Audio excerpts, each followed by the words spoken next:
So here's the lesson today, um, for obese people who are struggling with panic attacks. Um, Obesity does. I noticed that trend on me. Every time I gain weight, I have sleep issues, high cortisol levels, and panic attacks. Although it's not the entire reason why I have sleep issues and panic attacks,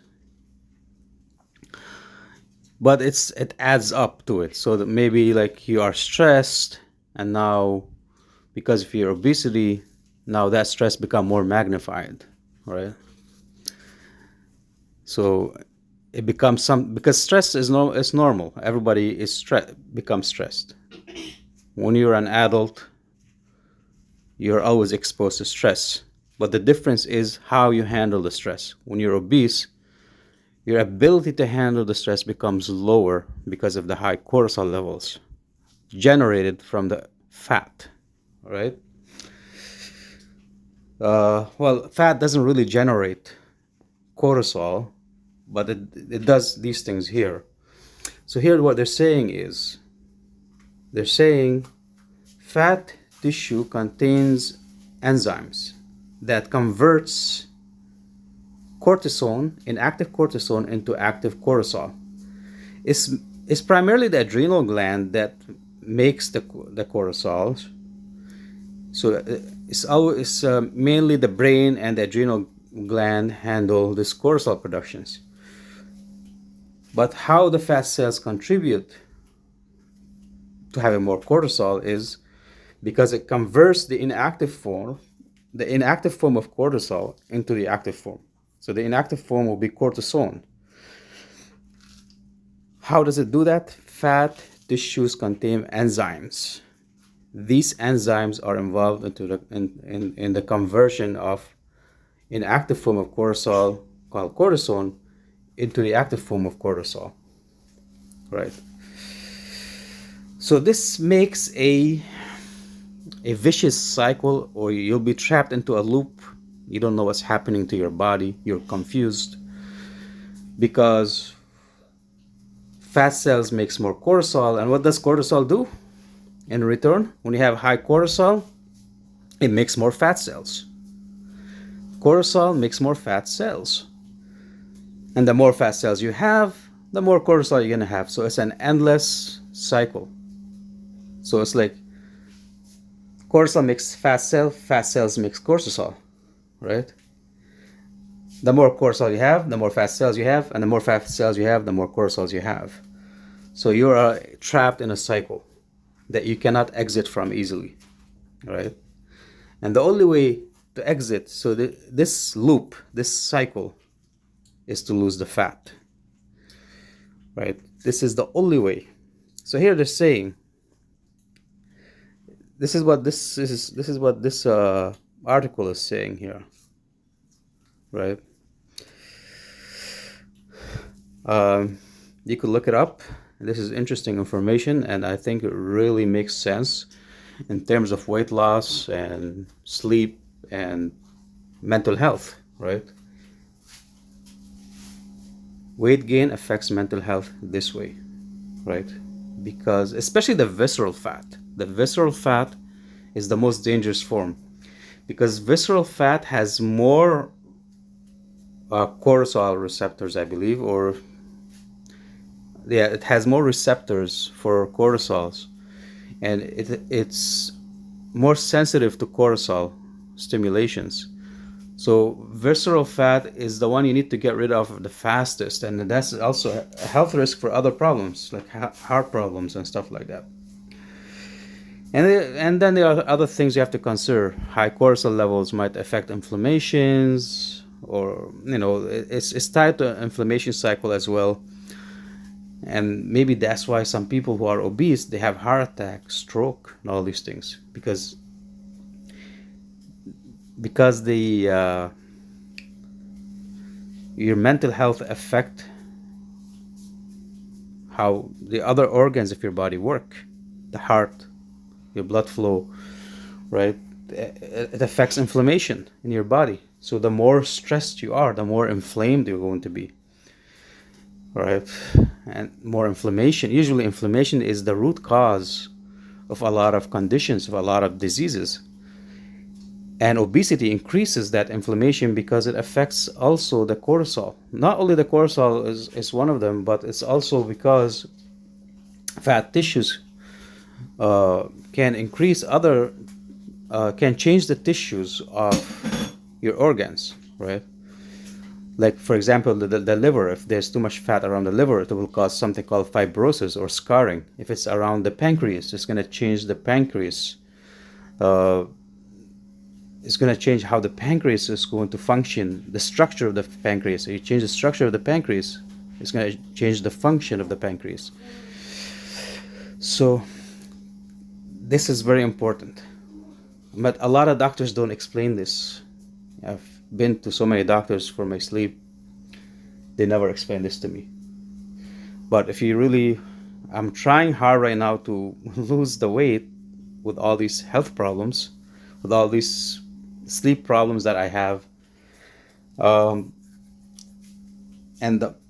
I'm trapped into this loop. I can't get out of it easily. So today I learned also that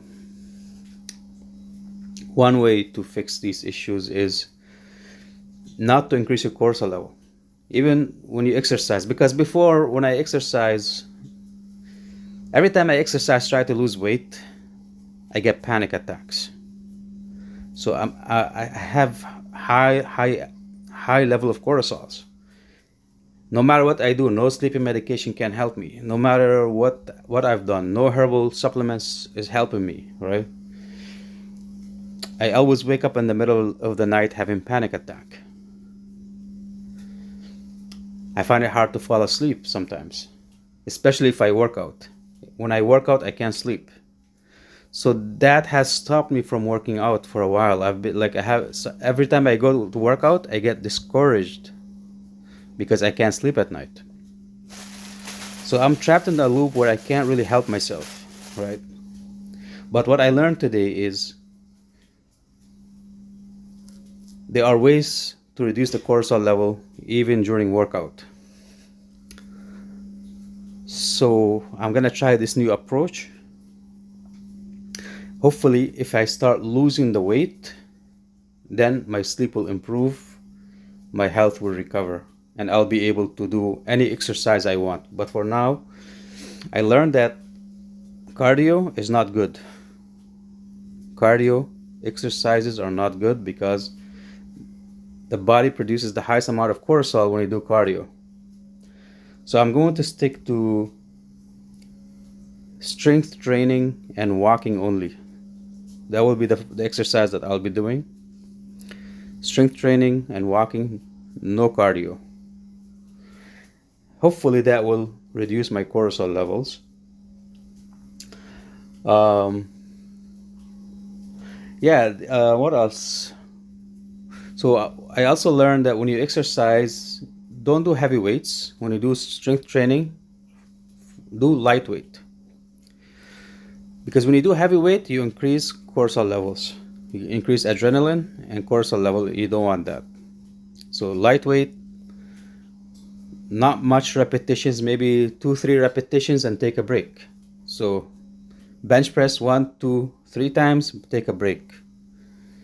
When you take a break, what happens is that will slow down your heart, because usually when you continue the exercise for too long, that will keep increasing your heart rate up and up and up.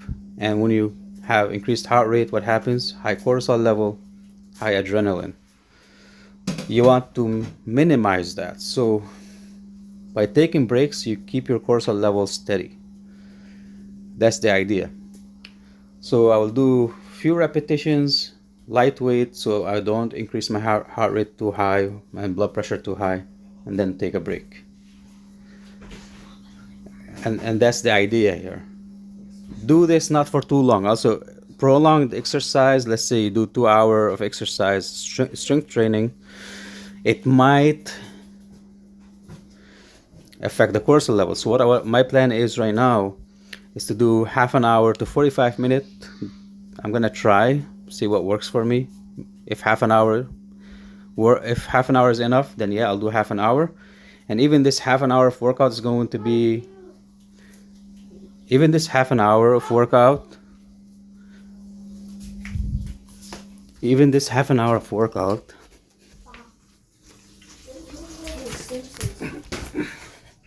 even half an hour of workout is going to be sufficient, hopefully. But I don't know how I'm going to calculate this half an hour of workout, because if I'm going to take multiple breaks, so it's going to be, maybe, let's say half of my time is going to be break, or more than half of my time.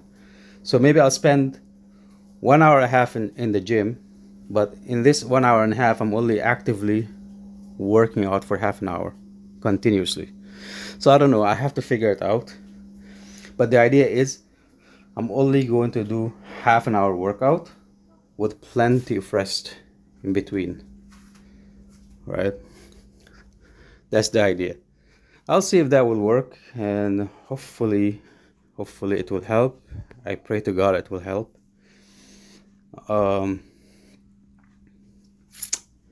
Yeah, what else can I do?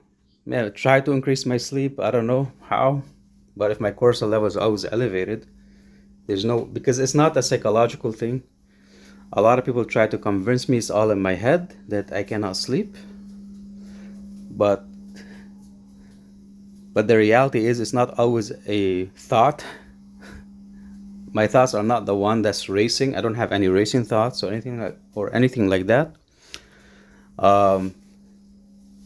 It's usually a chemical thing like cortisol and high cortisol and high adrenaline that I cannot control by my thoughts alone. Like as I said, if I exercise, I cannot sleep. So that has nothing to do with my thoughts. It's just I have accumulated a lot of cortisol from the exercise, from the physical.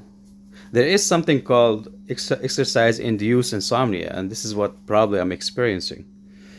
But it's not just exercise, of course. There's a lot of things. Even if I have a stressful day, like I didn't get to have a break or anything. Let's say I've been busy all day, I didn't get time to wind down or have a break, then I might have high cortisol. So high cortisol is not just from the exercise. I have to kind of figure a way to lower it down, by taking breaks between exercises. If I get busy, take more breaks.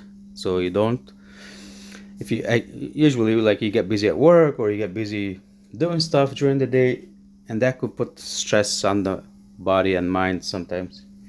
So yeah, more breaks is always the key to reducing cortisol levels. Do something fun, I guess, maybe reading, figure a good hobby, or walking. Sometimes walking help with reducing the cortisol, like something enjoyable, walking, reading.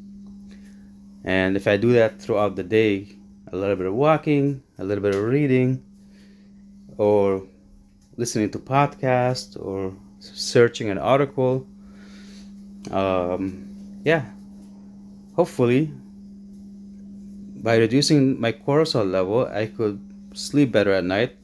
And this is the idea: when you sleep better, you could lose weight.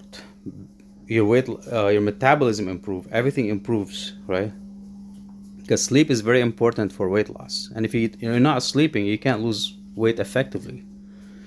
Even you do all these calorie deficits, your body is not working, right? Because you need good metabolism. You need, if you have high inflammation, your body is producing more.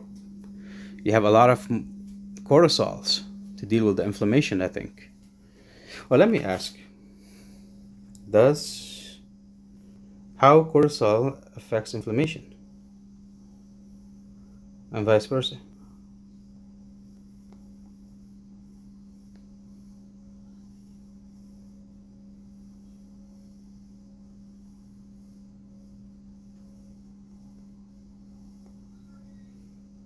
Does cortisol increase inflammation?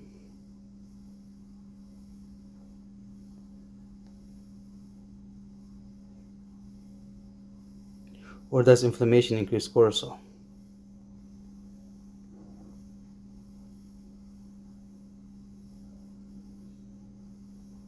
I just want to confirm it because I know this connected some, but I forgot what it was. So there is a connection between cortisol and inflammation.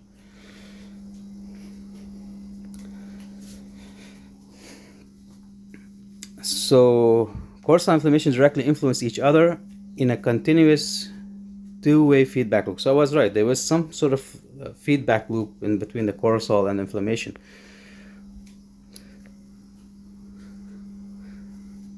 Decreases or increases inflammation depends entirely on whether the stress or inflammation is acute, short-term, or chronic term. So that's how it works. So whether the cortisol decreases or increases inflammation depends entirely on whether the stress or the inflammation is short-term or long-term. How cortisol affects inflammation? In the short term, cortisol reduces inflammation. That's the short term, right? But I guess because my condition is chronic, it's not going to be short term. It's going to be a long term, right? I have insomnia, so that's a chronic condition, right? In the short term, this means like, maybe you some small stress, little stressors here and there.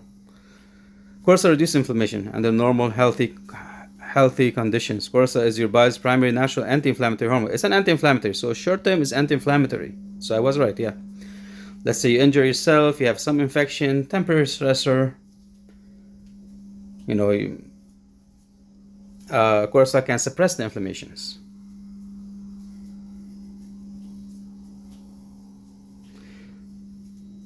To prevent tissue damage. So it's protective. Short term is protective, but the long term which is what I'm experiencing. Persistent high cortisol level increases inflammation.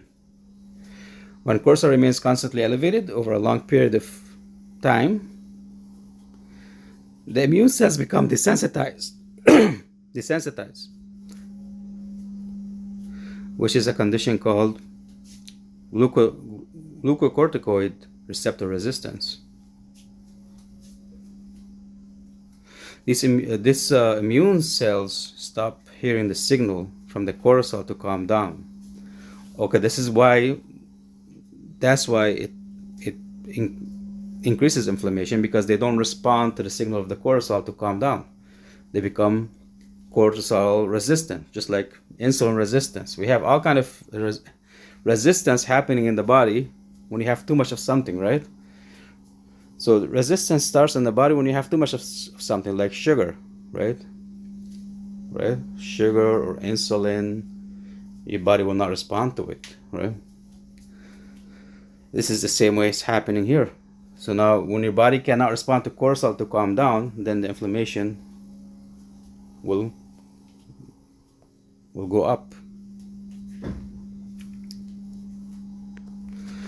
So how does this inflammation affect cortisol? Inflammation increases cortisol production. Now we have more inflammation, and then now the immune cells release signaling protein called inflammatory cytokines. Inflammatory cytokines, which go to the brain, and then that will trigger the adrenal gland to produce more cortisol. So more inflammation. Now you have more cortisols, right? More cortisol production, and that's how more cortisol is produced in the long term. So here's a summary of all this, but it makes sense. That's why when you're inflamed, you have more cortisol, because it's like insulin. You have to think of it as like insulin resistance. When you have too much sugar, you become insulin resistant. Insulin is supposed to help bring the sugar inside the cell, but if it's not doing its job, then you're gonna have more blood sugar. more higher blood sugar due to insulin resistance. It's exactly the same idea with cortisol. Cortisol brings down inflammation. That's its primary role. And if if you have too much of it, your body stops responding to it. You have cortisol resistance, basically. And this cortisol resistance, which means now your body cannot calm down when you have an inflammation. Cannot calm down the inflammation. So when you have inflammation, it will not calm down. Instead, it will continue producing more cortisol. And the more cortisols you have, the more stress you have. And the more stress you have, the more fat cells you have. And the more fat cells you have, the more inflammation you're going to have, because fat cells causes inflammation. Right? So it's a vicious cycle. So we see how this vicious cycle is going. Yeah. Right. So this is all for today.